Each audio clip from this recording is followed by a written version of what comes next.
Ich renoviere ein Haus im Wald. Ahnung davon habe ich nur ein bisschen, aber wo ein Wille, da ein Weg.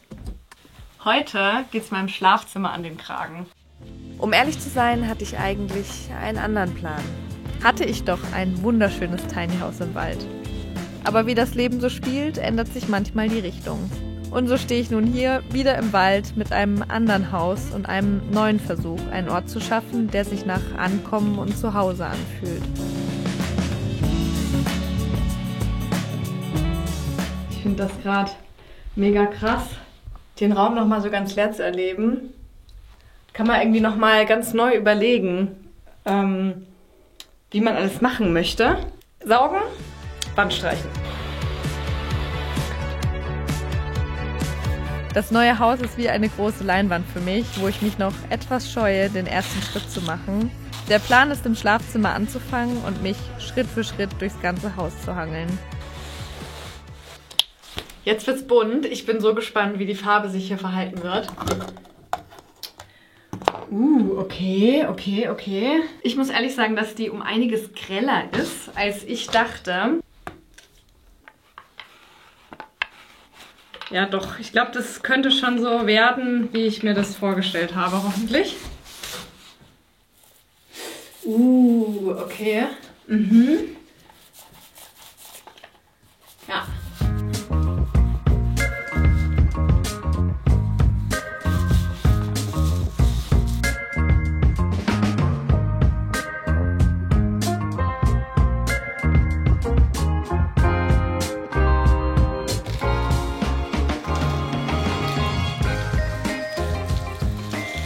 Der nächste Morgen, jetzt hier nochmal die Farbe im Tageslicht. Ich bin jetzt doch zufrieden mit der Farbe, aber heute geht es jetzt erstmal weiter mit dem Bett.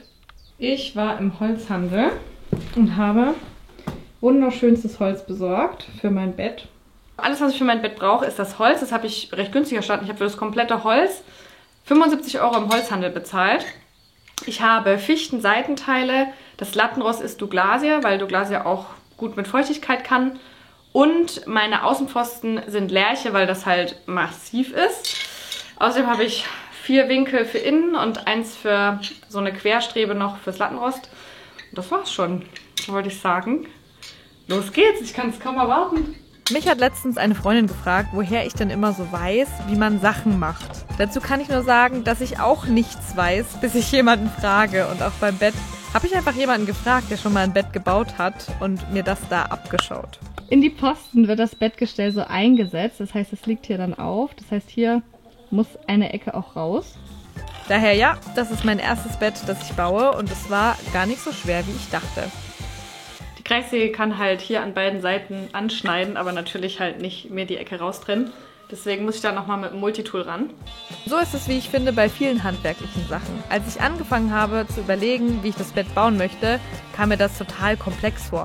Aber als ich mich damit beschäftigt habe, habe ich gemerkt, das sind auch eigentlich nur 4 Bretter, die man irgendwie aneinander schraubt. So relativiert sich das dann meistens, wenn man erstmal angefangen hat. Das sind jetzt hier meine Fichten-Seitenteile und hier schaue ich halt auch, aktuell sind die alle auf 2,10 Meter, dass ich das hier zum Beispiel dann wegschneide, wenn ich das jetzt auf 1,60 kürze.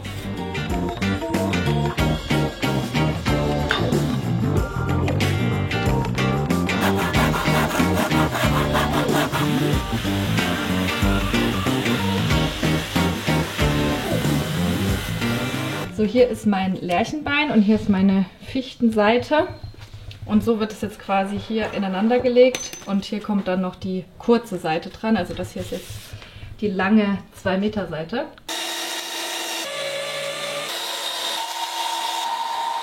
Ich bin natürlich richtig ungeduldig und wir wissen, wie das Bett jetzt aussieht hier drin. Aber ich muss mich noch ein bisschen gedulden. Ich habe es gestern Abend schon einmal eingeölt. Jetzt ist der Plan, den Rahmen aufzubauen und dann nochmal einzuölen. Und wenn es dann trocken ist, kann ich endlich die Matratze reintun. Ich habe mir irgendwie nicht richtig überlegt, wie ich das jetzt alleine zusammenstecken will. So, okay.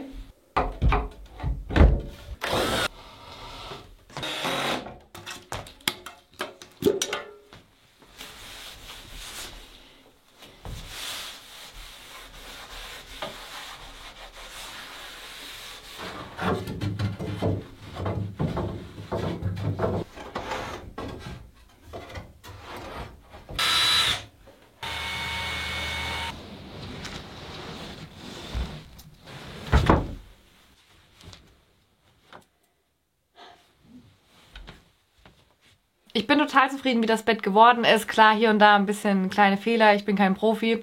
Aber trotzdem, ja, nach und nach nimmt der Raum jetzt eine Form an. Und ich kann mir jetzt auch den Rest richtig gut vorstellen. Aber den Teilerfolg hier, den feiere ich jetzt erstmal mit frischer Bettwäsche, weil was gibt's Besseres als frische Bettwäsche?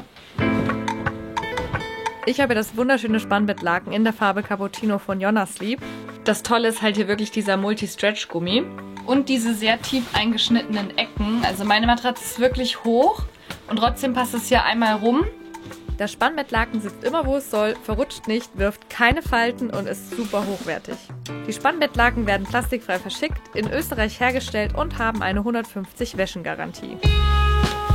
Falls du jetzt auch Lust bekommen hast auf neue Spannbettlaken passend zum Frühling, dann schau gerne in die Infobox. Da findest du alle Infos zu Jonna Sleep. Und mit meinem Code ROSAGOLD kannst du ja aktuell 10% sparen. Beim Kauf von 2 Artikeln bekommst du sogar nochmal 10% on top und beim Kauf von 3 Artikeln 15%. Es gibt die Spannbettlaken in 26 verschiedenen Farben, also ist wirklich für jeden was dabei. Also schau gerne in der Infobox vorbei.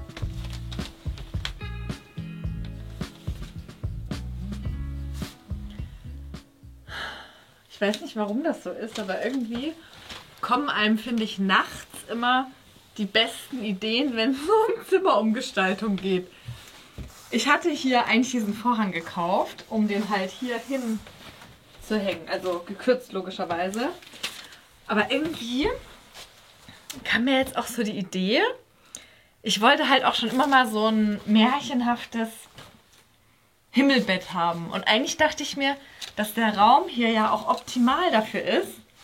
Eigentlich arbeite ich gerade hier an diesem Einbauschrank. Also ich habe ja hier diese Schrankwand, die so Art Einbauschrankmäßig ist, aber nicht so richtig. Also es ist gerade mein Kleiderschrank, aber ja irgendwie auch nicht so richtig. Also es ist halt irgendwie ein bisschen gerade nicht so schön irgendwie. Und ich hatte die Idee, es wäre cool, wenn hier so Schränke drin wären, wo ich wirklich auch meine Socken und alles reintun kann.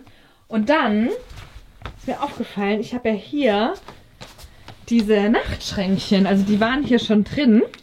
Und jetzt kam ich auf die Idee, dass ich die ja einfach so hier reinstellen könnte.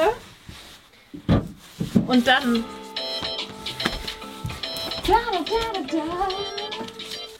das ist jetzt kurz mein Wecker, um mein Brot im Ofen zu wenden. Das sieht richtig gut aus. Und die Idee ist halt im Prinzip super simpel. Ich stelle die 2 Nachtschränke hier rein und dann kann ich hier halt meine Klamotten lagern und hier oben drüber ist da trotzdem noch genug Platz für meine Kleiderstange. Aber das sieht jetzt natürlich nicht so schön aus. Deswegen habe ich gedacht, ich weiß noch nicht, ob das cool ist. Ich habe jetzt lange hin und her überlegt, wenn ich quasi das komplette Innenleben jetzt in dem Grün mache von der Wand. Ob das so viel ist, werden wir sehen.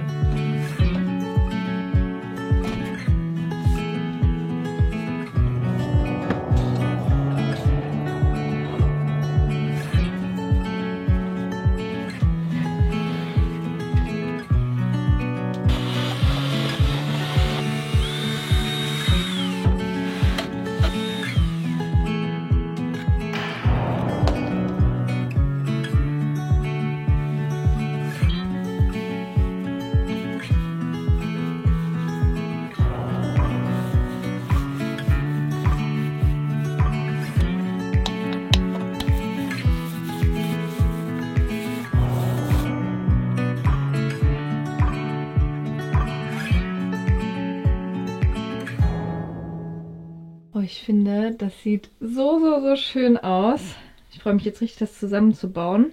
Ich habe von der Kommode, die ich mal auf dem Flohmarkt gekauft habe, habe ich hier noch so Griffe. Und das ist ziemlich cool, weil da waren ja solche Holzdinger dran. Die fand ich jetzt irgendwie nicht so schick. Ich finde, glaube ich, die schwarzen irgendwie jetzt cooler. Und ich bin gespannt, wie das aussehen wird. Und ich kann meine neuen Bits verwenden. Boah, ich habe mir ein neues Bit-Set gekauft. Ich habe noch nie so wirkliche Bits gehabt.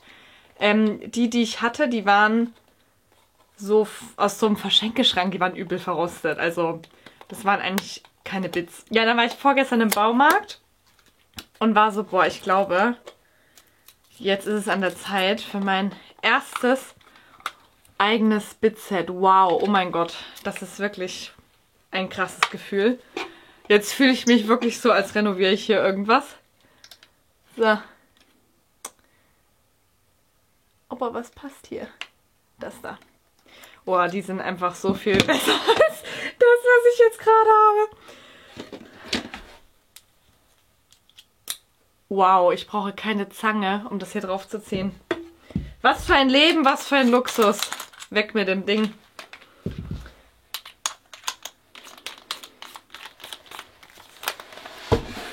Ach, cool.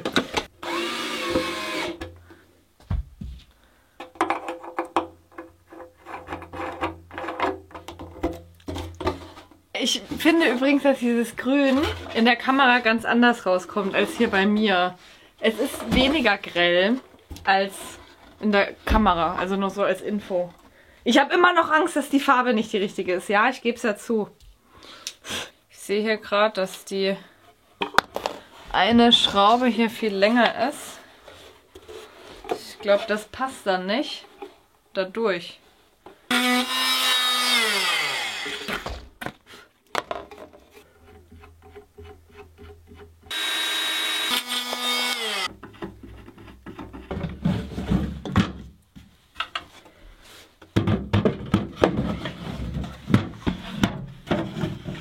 Mir gefallen die sehr, sehr gut. Ich finde es sehr cool. Also eine coole Idee, weil ich hätte die nämlich sonst weggegeben, die Nachttische.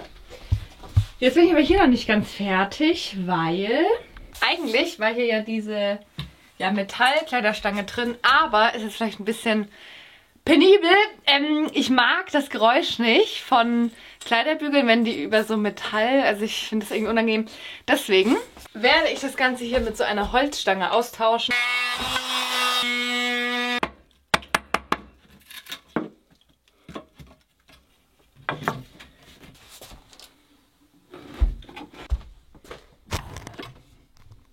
Wow! Tada!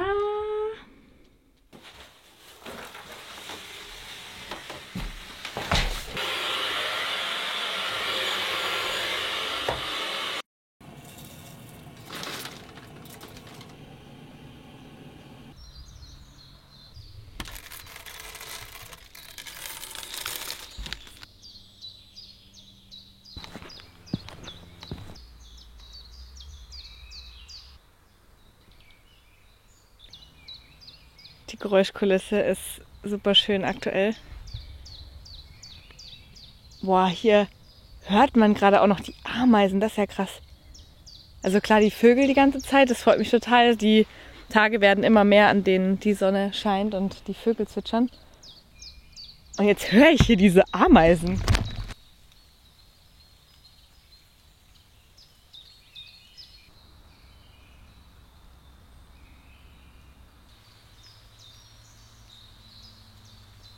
Super. Jetzt habe ich gestern eine neue Schere besorgt, weil ich die heute brauche und sehe, die alte steckt einfach in meiner Wiese. Warum ist das so?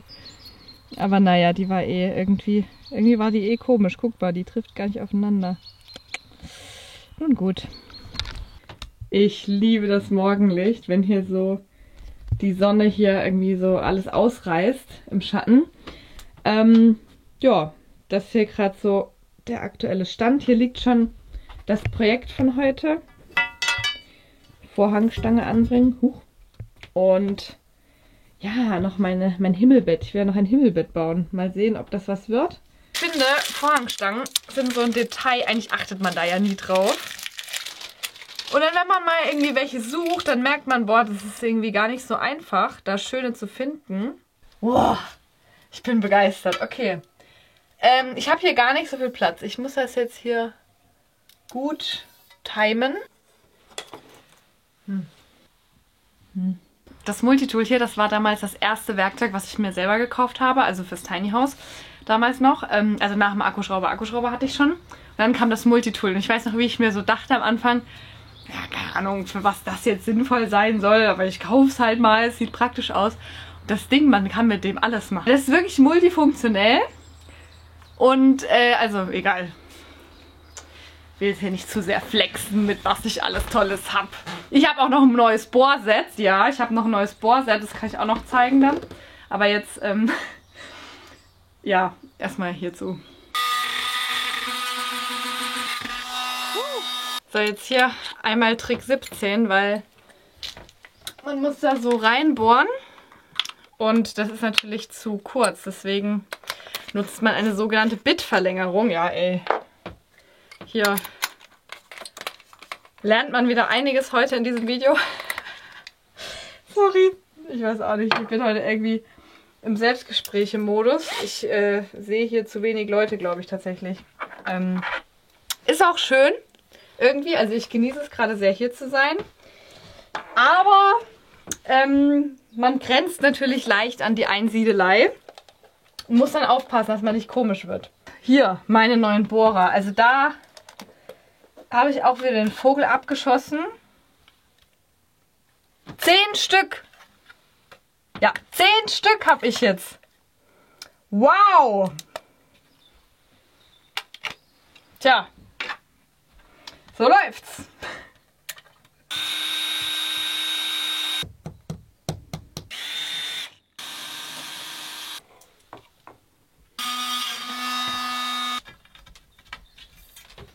Nice. Mir gefällt's. Also, das muss ich natürlich noch kürzen.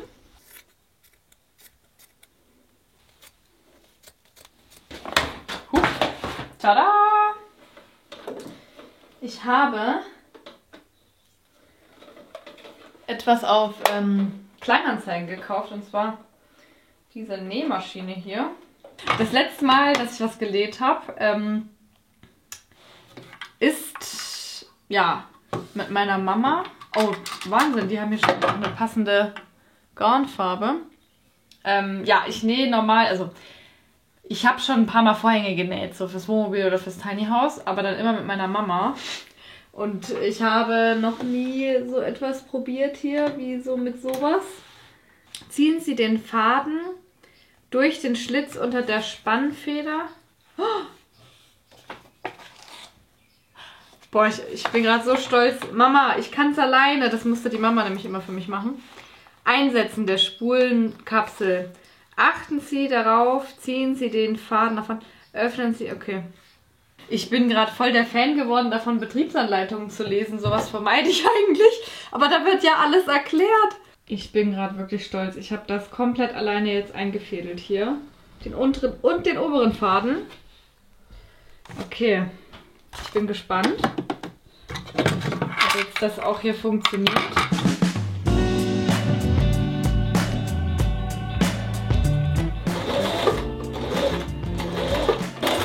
Also irgendwas funktioniert hier nicht richtig. Eigentlich müsste der Stoff hier automatisch durchlaufen.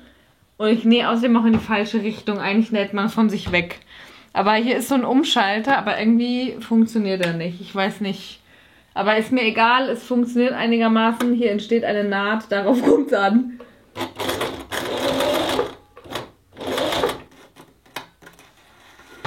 Mein Vorhang. Ich glaube, das ist das 3. Mal in meinem Leben, dass ich irgendwas bügel. Kann das funktionieren? Wow, okay. Hä? Das ist ja krass.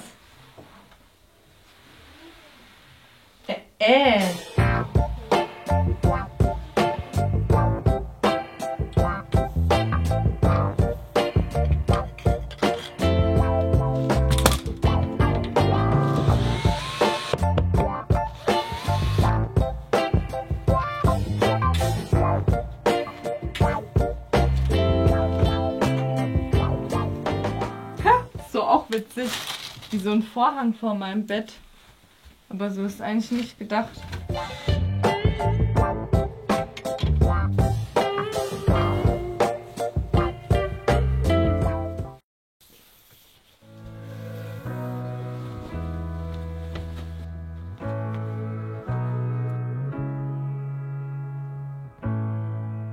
Mein letzter Flohmarktfund passt zufälligerweise hier perfekt dazu.